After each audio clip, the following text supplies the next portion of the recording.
One of the problems with being linked to a single political party is that this is an age of polarized politics. Chances are, for example, if you watch Fox News regularly, you will likely find things you want to hear because you support President Trump. On the other hand, if you watch CNN regularly, where you might find a better mix of more independent and partisan views, you will nonetheless also find plenty of opinions that disagree strongly with Trumpian policies. In fact, Pew Research Center analysis confirms that the majority of Republicans, or at least those who lean Republican, trust Fox News more than any other. Likewise, a majority of Democrats, or those who lean Democrat, trust CNN more than any other news source. However, as the Pew Research Center also notes, the big difference between CNN and Fox News is that while no other source comes close to rivaling Fox News' appeal to Republicans, a number of sources other than CNN are also highly trusted and frequently used by Democrats. This is just one of many examples that can be found that show that we are, or at least have become, a highly polarized society. Lest we become nonchalant about polarization and think that it's just a part of life, let me also point you to another article at UC Berkeley, which argues that there are significant costs associated with polarized politics, such as the following. Specifically, and I'm pulling these directly from the UC Berkeley article, here are a few key points. Please, however, read that article for greater context and detail. Number 1, we're segregated in our own communities. This makes us more likely to demonize each other.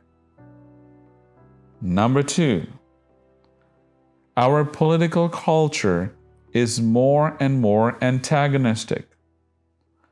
Our political campaigns are focused more on tearing down our opponents than building up support for our own ideas. Number 3, we judge and loathe members of other political parties.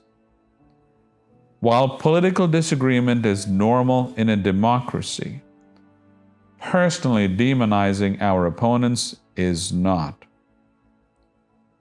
Number 4, our families are being undermined. For example, Thanksgiving dinners were significantly shorter in areas where Americans share meals across party lines. Number 5, we're less likely to help each other out.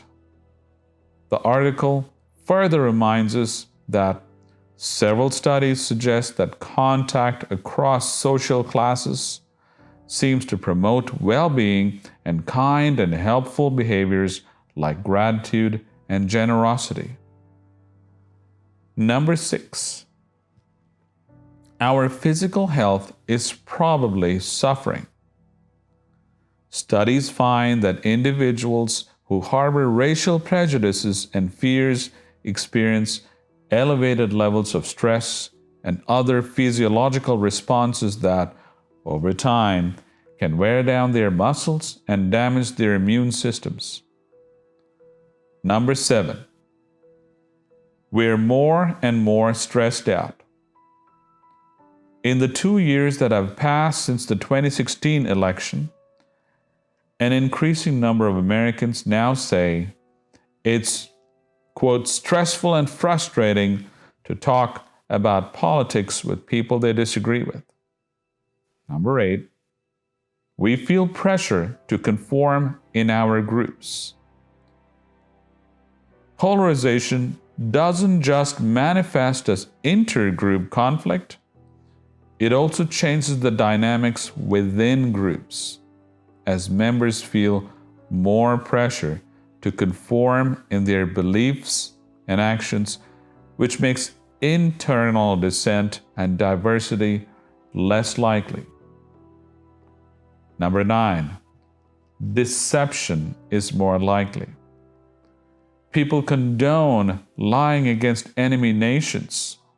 And since many people now see those on the other side of American politics as enemies, they may feel that lies, when they recognize them, are appropriate means of warfare, says George Edwards, a political scientist at Texas A&M University. Number 10, gridlock is damaging our government institutions. Today, even routine judicial appointments are subjects of controversy, and the filibuster is regularly invoked in a partisan way to promote gridlock, obstructing legislation that serves the public interest. Researchers have noted that the 112th Congress, for instance, passed fewer laws than any Congress stretching back to the 1800s. Number 11, our pocketbooks are hurting. The Congressional Budget Office estimated that the shutdown between December and January cost the economy $11 billion, to say nothing of the terrible impact on individuals who work for the government. Number 12, we're losing trust in key institutions.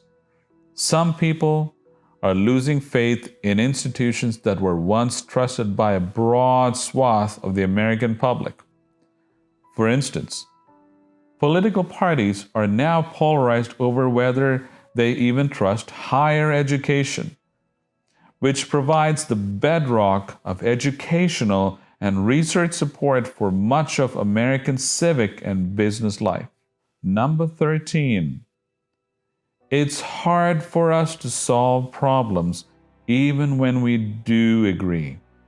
For many of the issues we think of as most polarizing, like guns or immigration, there is actually wide consensus among the public about what sort of policies we should pursue. On issue after issue, Americans are closer than they appear. But our polarization prevents us from seeing that. Number 14, violence is more likely. In polarized situations, we stop seeing people in competing groups as human beings, and that is very dangerous. Since the 2016 election, hate crimes have risen, and more Americans seem to be endorsing the idea of intergroup violence. I encourage you to visit the UC Berkeley site that I referenced earlier for more insights and details in this article, as I already mentioned before. But suffice to say, in a highly polarized society, one should expect to face the high costs of polarization, whether it is at a personal level or at a much larger societal level.